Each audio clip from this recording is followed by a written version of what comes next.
नमस्तुभ्यम दोस्तों, हर हर महादेव। आज हम द्वितीय खंड के 15वें अध्याय का आनंद लेंगे। श्री शिवाय नमस्तुभ्यम, हर हर महादेव। 15वां अध्याय। इतनी कथा सुनाकर नारद जी ने पूछा, हे पिता, जब भगवान सदाशिव का क्रोध शांत हो गया और वे प्रसन्नता को प्राप्त हो गए, तदुपरांत क्या हुआ वह मुझे बताने की कृपा करें।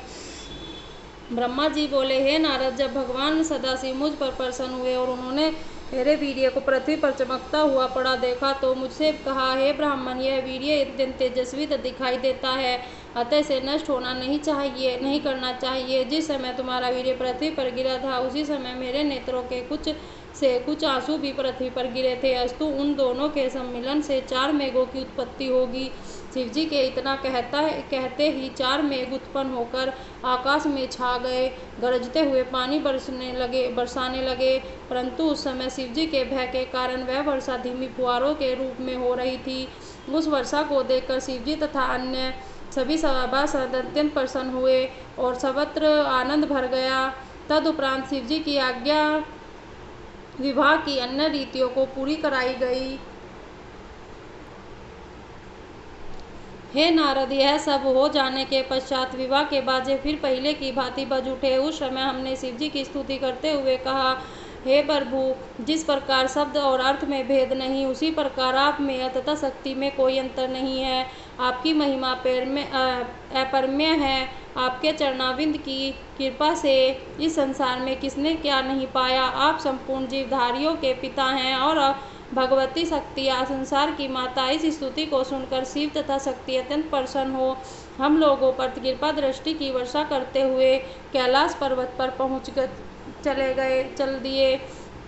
हे नारद, उस समय की शोभा यह थी कि शिव जी के सिर पर छत्र सुशोभित था तथा और देवतागण दोनों ओर खड़े हुए उनकी स्तुति कर रहे थे।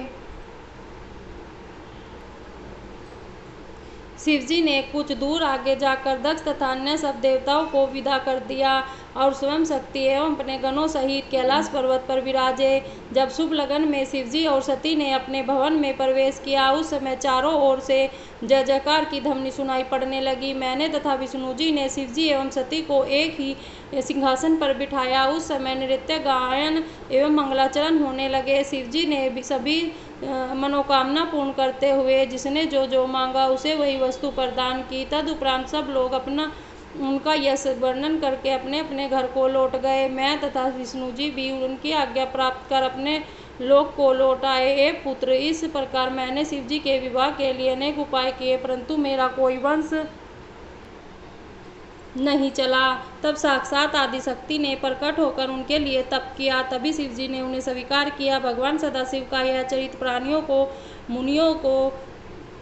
प्राणियों को मुक्ति देने वाला है।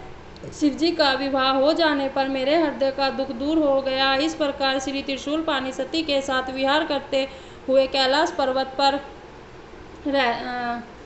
पर रहते थे और सृष्टि के उपकार के निमित्त अनेक प्रकार की कथाएं कहते थे।